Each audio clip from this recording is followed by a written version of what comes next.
अभी अभी अमेरिका की सबसे बड़ी यूनिवर्सिटी हार्वर्ड पर बड़ा फेडरल एक्शन हुआ है। डिपार्टमेंट ऑफ होमलैंड सिक्योरिटी यानी कि DHS ने हार्वर्ड से उसके सारे एम्प्लॉयज के I-9 फॉर्म्स मांगे हैं और साथ में इंटरनेशनल स्टूडेंट्स के रिकॉर्ड्स पर भी नजर डाली जा रही है। तो आखिर चल क्या रहा है, क्यों हो रही है इतनी कड़ाई और इससे आम स्टूडेंट्स को क्या सीखना चाहिए? चलिए आपको सब कुछ बता देते हैं, क्योंकि ये सिर्फ हार्वर्ड की बात नहीं है बल्कि ये पूरे इमिग्रेशन सिस्टम की सच्चाई है। Hi everybody, you watching NBT Tech and I am your host Neha Upadhyay. दरअसल 8 जुलाई को हार्वर्ड को DHS से एक इंस्पेक्शन नोटिस मिला था। पहले क्या था कि सिर्फ मैसाचुसेट्स हॉल के कुछ स्टाफ की जानकारी मांगी गई थी, लेकिन अब मामला बड़ा हो गया है और जुलाई 2024 से जुलाई 2025 तक के सभी एम्प्लॉयज के I-9 फॉर्म्स मांगे जा रहे हैं। हार्वर्ड में करीब 19,000 लोग काम करते हैं और अब उनके काम करने की लीगल स्टेटस की जांच शुरू हो चुकी है। अब बहुत लोगों को यहाँ पर समझ नहीं आ रहा होगा कि भाई ये I-9 फॉर्म क्या है, ये क्या होता है। तो देखिए, हर अमेरिकी एम्प्लॉयर को ना ये फॉर्म भरवाना होता है, यानी कि जो अमेरिकी कंपनी है वो इस फॉर्म को भरती है, जिससे ये साबित होता है कि जो एम्प्लॉयज़ हैं यानी कि जो लोग काम कर रहे हैं वो लीगल तरीके से अमेरिका में काम कर सकते हैं।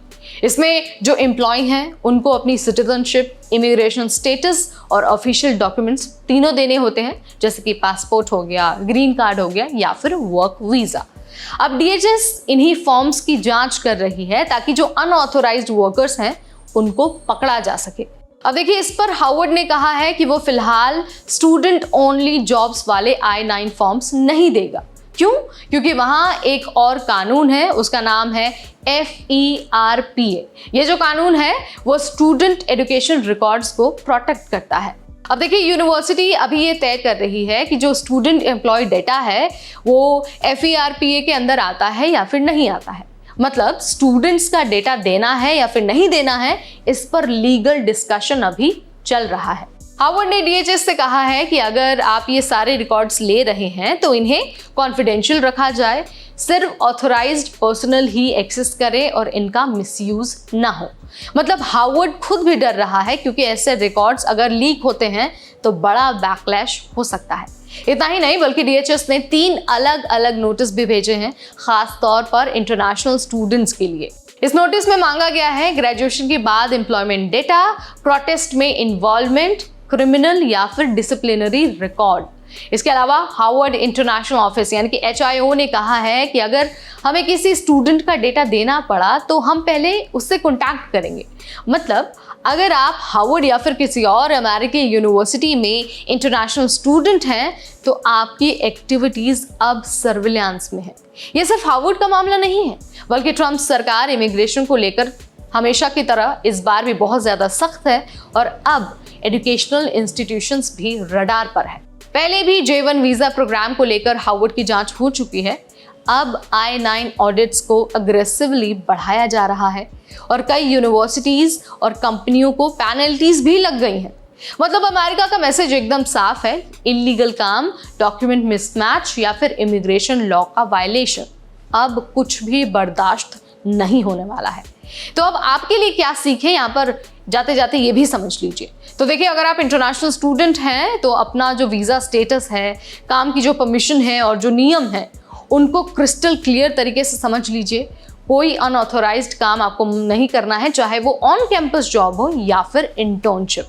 इसके अलावा प्रोटेस्ट, एक्टिविज्म और ऑनलाइन प्रेजेंस, हर चीज़ अब स्क्रूटनी में जा रही है। आपको सोच समझ कर एक्ट करना है। अगर आप एम्प्लॉयर हैं तो I-9 कंप्लायंस 110% आपको मेंटेन करना है, क्योंकि कोई भी गलती अब बड़ी जांच में तब्दील हो सकती है। तो यहाँ पर मैंने बता दिया है कि कैसे इमिग्रेशन क्रैकडाउन का असर इमिग्रेंट्स पर हो रहा था। पहले तो क्रिमिनल ऑफेंस करने वाले लोगों पर हो रहा था, फिर जिनके पास डॉक्यूमेंट नहीं है उन पर उनको रडार में लिया जा रहा था। अब सीधे सीधे जो एजुकेशनल इंस्टीट्यूशंस हैं अब उन पर भी चाबुक चलने लगी है और यहाँ पर बारी आई है अब हार्वर्ड की।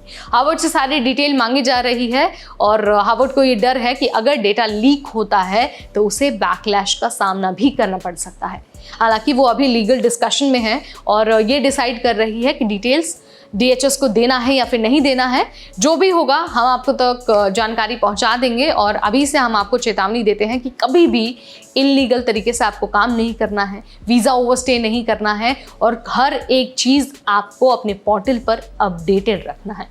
तो इस वीडियो में फिलहाल इतना ही। इमिग्रेशन और पॉलिसी चेंज से रिलेटेड ऐसे ही जो अपडेट्स हैं, ऐसी जो जानकारी हैं, वो हम आपके लिए लाते रहेंगे सिर्फ और सिर्फ NBT टेक एड पर।